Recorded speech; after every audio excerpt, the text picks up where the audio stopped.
Hello dear students, welcome to you Pragya Academy online classes Gangapur city and I am Dr. DL Kumar biology faculty।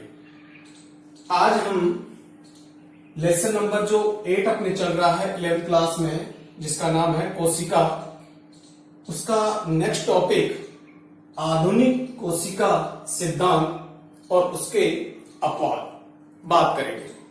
इससे पहले की video में हमने कोशिका सिद्धांत की बात की थी और आज हम बात करेंगे आधुनिक कोशिका सिद्धांत और उसके अपवाद। देखिए, अपने को पता है कोशिका सिद्धांत का प्रतिपादन,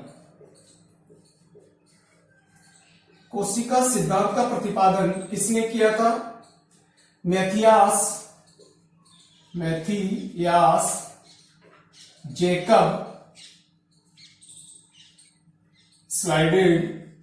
स्लाइडेन व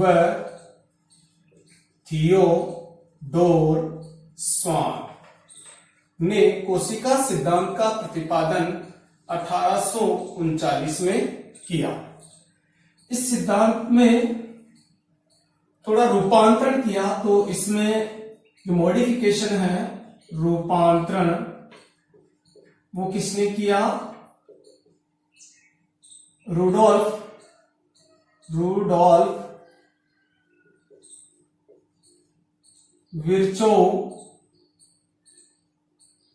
विर्चोव ने 1855 में एक हाइपोथेसिस को ऐड किया जिसमें कहा ओमनियस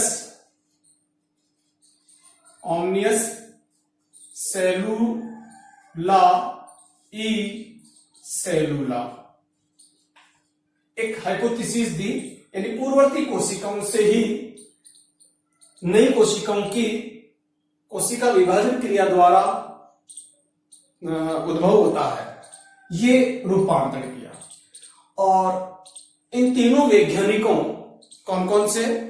मैथियास जेकब स्लाइडेन और थियोडोर स्वान और रूडोल्फ विर्चोव के अलावा विभिन्न वैज्ञानिकों ने कोशिका सिद्धांत में अपनी अवधारणाएं रखी और एक आधुनिक कोशिका सिद्धांत बनाया गया।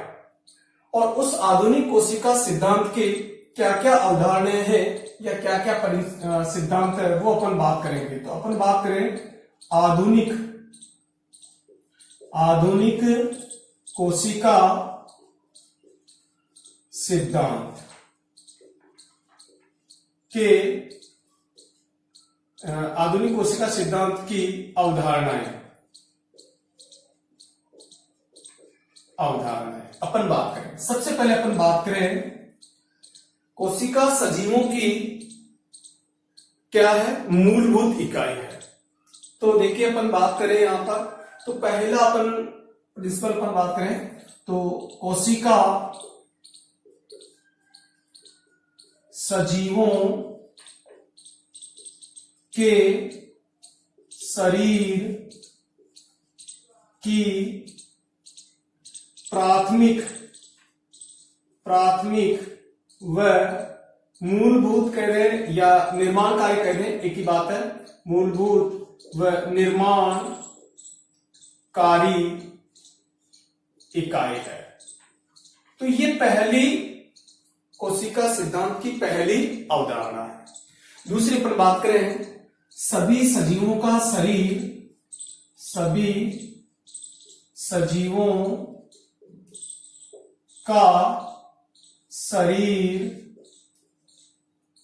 कोशिका व उसके उत्पादों से बना है। सभी सजीवों का शरीर कोशिकाओं और उसके उत्पादों से बना है। नेक्स्ट अवधारणा पर बात करें कोशिका सजीवों की संरचनात्मक व क्रियात्मक इकाई है। तो कोशिका सजीवों की संरचनात्मक और क्रियात्मक इकाई है। यानी सजीवों का शरीर किससे बना है? कोशिका से। कुछ जीव एक कोशिकीय हैं और कुछ बहुकोशिकीय हैं। तो एक कोशिकीय जीवों में केवल एक कोशिका होगी, जैसे अमीबा है, पैरामीशियम है, यूग्लिना है। बहुकोशिकीय जीवों का शरीर में बहुत सारी कोशिकाएं होंगी जो मिलकर बहुकोशिकीय जीवों का निर्माण करती है। तो संरचनात्मक और फंक्शनल, कोशिका द्वारा शरीर के सभी कार्यों का संपादन भी कोशिकाओं के द्वारा ही किया जाता है। तो संरचनात्मक और क्रियात्मक इकाई है। हम यहां बात करें, देखो सेल जो है कोशिका, कोशिका से क्या बनेंगे भी? उत्तक। उत्तकों से क्या बनेंगे? उत्तक तंत्र। उत्तक तंत्र। उत्तक तंत्र से क्या बनेंगे? अंग। अंग से क्या बनेंगे भी? अंग तंत्र। और अंग तंत्र से क्या बनेंगे भी? शरीर। इस तरीके से बहुकोशिकीय जीवों का शरीर इस प्रकार से बना है। अगला अपन प्रिंसिपल जाने कोशिका सिद्धांत का, तो वो बात करें अपन कोशिका सजीवों की संरचनात्मक क्रियात्मक इकाई हो गई। कोशिका सजीवों की अति सूक्ष्म इकाई है। कोशिका सजीवों की कैसी यूनिट है भाई? एक माइक्रोस्कोपिक यूनिट है, जिन्हें हम ओपन आई से नहीं देख सकते, नग्न नेत्रों से नहीं देख सकते।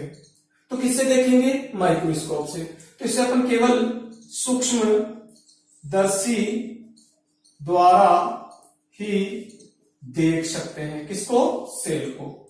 तो ये एक माइक्रोस्कोपिक यूनिट है। आगे अपन बात करें, कोशिका सजीवों की आनुवंशिक इकाई है।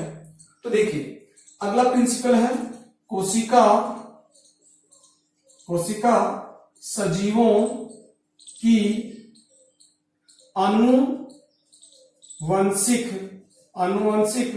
इकाई है।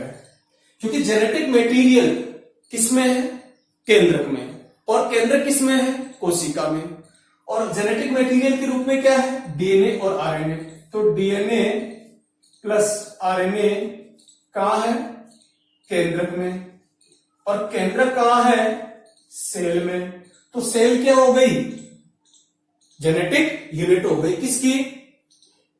सजीवों के शरीर की। आगे अपन बात करें, कोशिका जो है सजीवों की फिजियोलॉजिकली कार्य की इकाई है। क्योंकि कोशिका के द्वारा ही जितने भी कार्य हैं वो कौन करेगी? कोशिका। तो कोशिका सजीवों के शरीर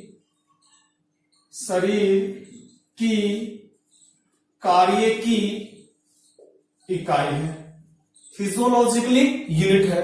जितने भी कार्य होंगे, जैसे रेस्पिरेशन होगी, डाइजेशन होगा, एक्सक्रेशन होगा, उत्सर्जन होंगे, ये सब कार्य किसके द्वारा किया जाएंगे? कोशिका के द्वारा। तो ये कोशिका सजीवों की कैसी हो गई इकाई भी? फिजियोलॉजिकल यूनिट हो गई। आगे अपन बात करें तो कोशिका सजीवों के शरीर की उपापचय क्रियाएं जो होती है, कोशिकाओं में जो उपापचय क्रियाएं होती है, वो उपापचय क्रियाएं किसके माध्यम से संपन्न होती है? कोशिकाओं के माध्यम। तो कोशिका सजीवों के शरीर की उपापचयन इकाई है। उपापचयन इकाई है। मेटाबॉलिक एक्टिविटीज जहां संपन्न होती है वो उपापचयन क्रियाएं हैं। यहां दो तरीके की क्रियाएं होती है, एक होती है एनाबॉलिक और एक होती है कैटाबॉलिक। तो देखिए एनाबॉलिक और कैटाबॉलिक में अगर अपन बात करें, एनाबॉलिक इसमें जो सरल यौगिक होंगे, सरल यौगिक से क्या बनेंगे? जटिल यौगिकों का निर्माण होगा। इसे अपन क्या कहेंगे? एनाबॉलिक। एक होती है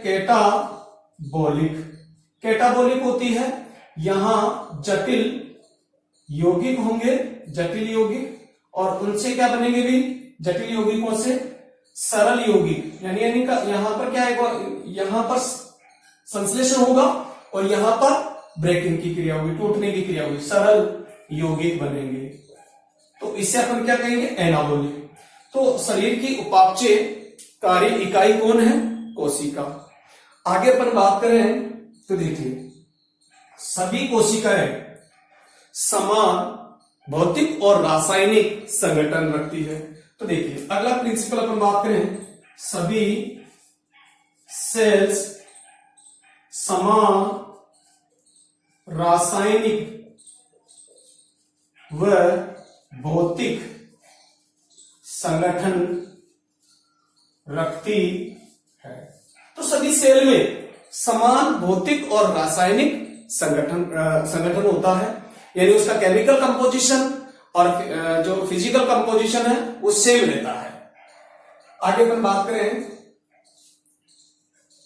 सेल में देखिए 3 मुख्य कंपोनेंट होते हैं सेल के। तो कोशिका के चारों ओर एक कवर्ड आवरण होता है और उसमें प्रोटोप्लाज्म और न्यूक्लियस उपस्थित होता है। तो देखिए सभी सेल्स में रक्षात्मक आवरण के रूप में कोशिका झिल्ली या कोशिका भित्ति होती है।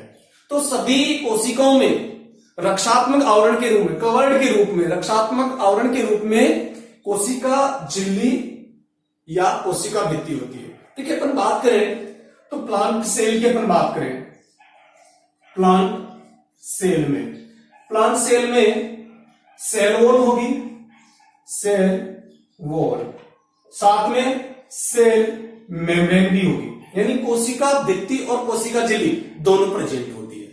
ठीक है, एनिमल सेल में अपन बात करें, एनिमल सेल में अपन बात करें तो यहां सेल वॉल नहीं होती, केवल सेल मेम्ब्रेन होगी, क्लियर। अगला प्रिंसिपल अपन बात करें कोशिका सिद्धांत का, तो देखिए कोशिका सिद्धांत में जो प्रोटेक्टिव आवरण के रूप में हो गया, इसके अलावा सभी सेल्स में प्रोटोप्लाज्म व केंद्रक उपस्थित होते हैं। सभी कोशिकाओं में प्रोटोप्लाज्म और केंद्रक उपस्थित होगा। ठीक है, नेक्स्ट अपन बात करें, सभी सेल्स में विभिन्न प्रकार के कोशिका अंग, सेल ऑर्गेनेलीज प्रेजेंट होते हैं, कोशिका अंग उपस्थित होते हैं, जो कहां होंगे भी, जो साइटोप्लाज्म में या प्रोटोप्लाज्म में उपस्थित होंगे। तो कहां उपस्थित होंगे, साइटोप्लाज्म में। ठीक है, तो ये अगला क्या है भी अपना आधुनिक कोशिका सिद्धांत का अगला प्रिंसिपल है। तो अपन ने देखो कोशिका के द्वारा सारे कार्य, इसके अलावा कोशिका की जो सजीवों की है वो सभी प्रकार की जो स्ट्रक्चरल का है, फंक्शनल का है, जेनेटिकली का है, माइक्रोस्कोपिक का है, तो सारी जो इकाइयों के रूप में वो कौन है, कोशिका। अगला प्रिंसिपल अपन बात करें तो देखो कोशिका अपना स्वतंत्र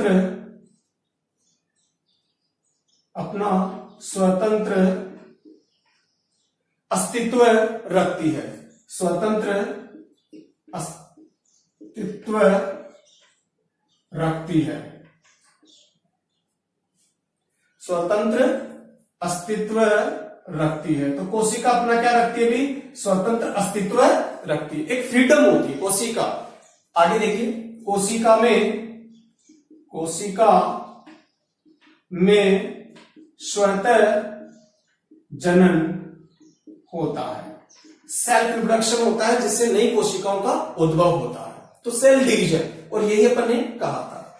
इसी प्रकार नई कोशिकाओं की उत्पत्ति पूर्ववर्ती कोशिकाओं के कोशिका विभाजन से होता है। ये कौन सी हाइपोथेसिस है, ओमनियस सेलुला ई सेलुला।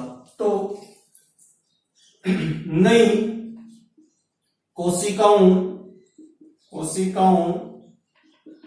का उद्भव पुरानी सेल से होता है। नई कोशिकाओं की उत्पत्ति पुरानी कोशिकाओं से होगी। किस क्रिया से होगी? कोशिका विभाजन के द्वारा नई कोशिकाओं की उत्पत्ति होगी कोशिका विभाजन के द्वारा। तो ये है सेल थ्योरी, आधुनिक कोशिका सिद्धांत की अवधारणा है। ये है भी आधुनिक कोशिका सिद्धांत। It is clear. तो अपन ने एक एक के बारे में विस्तृत रूप से देखा। अब अपन बात करें कोशिका सिद्धांत के अपवाद। कोशिका सिद्धांत के अपवाद। ऐसे कौन कौन से लिविंग ऑर्गेनिज्म है या सजीव है जो कोशिका सिद्धांत के अनुसार नहीं है? सबसे पहले अपन बात करें तो वो है विषाणु। विषाणु कोशिका सिद्धांत का एक सबसे बड़ा अपवाद है। हम समझे विषाणु क्या है। विषाणु एक अकोशिकीय जीव है जो सजीव और निर्जीव की योजक कड़ी है। इसे मेजोजीवी अपन कहते हैं। न सजीव है न निर्जीव है, दोनों की योजक कड़ी है। तो सजीव और निर्जीव की योजक कड़ी है, यह है विषाणु। विषाणु में रक्षात्मक आवरण के रूप में प्रोटीन आवरण होता है और जेनेटिक मटेरियल के रूप में डीएनए या आरएनए होता है। अब इसमें कहीं भी कोशिका नहीं है, न न्यूक्लियस है, न सेल मेम्ब्रेन है, न प्रोटोप्लाज्म है। जेनेटिक मटेरियल के रूप में डीएनए और आरएनए है। डीएनए या आरएनए होगा, परंतु ये कोई मेटाबॉलिक एक्टिविटीज भी नहीं करेगा। तो इसमें कोशिकीय स्ट्रक्चर नहीं है, प्रोटोप्लाज्म नहीं है, न्यूक्लियस नहीं है, सेल ऑर्गेनेलीज नहीं है, सेल मेम्ब्रेन, सेल वॉल वो भी कुछ नहीं है। तो ये क्या सेल कोशिका सिद्धांत के अनुसार है? नहीं। तो सबसे बड़ा अपवाद क्या है कोशिका सिद्धांत का? विषाणु। क्लियर। इसके अलावा अपन बात करें तो देखो ये स्वतः जनन प्रदर्शित नहीं करता। तो ये विषाणु पहला बड़ा अपवाद हो गया जो अकोशिकीय है। अकोशिकीय। दूसरी बात करें ये मेजोजीवी है। मेजोजीवी है। तीसरी अपन बात करें सेल मेम्ब्रेन व सेल वॉल क्या होगी? एब्सेंट होगी। तो ये दोनों नहीं है। प्रोटोप्लाज्म क्या होगा? एब्सेंट होगा। प्रोटोप्लाज्म भी नहीं है। न्यूक्लियस केंद्रक नहीं है। ठीक है। स्वतः जनन प्रदर्शित नहीं करता। स्वतः जनन नहीं या स्वतंत्र अस्तित्व नहीं रखता।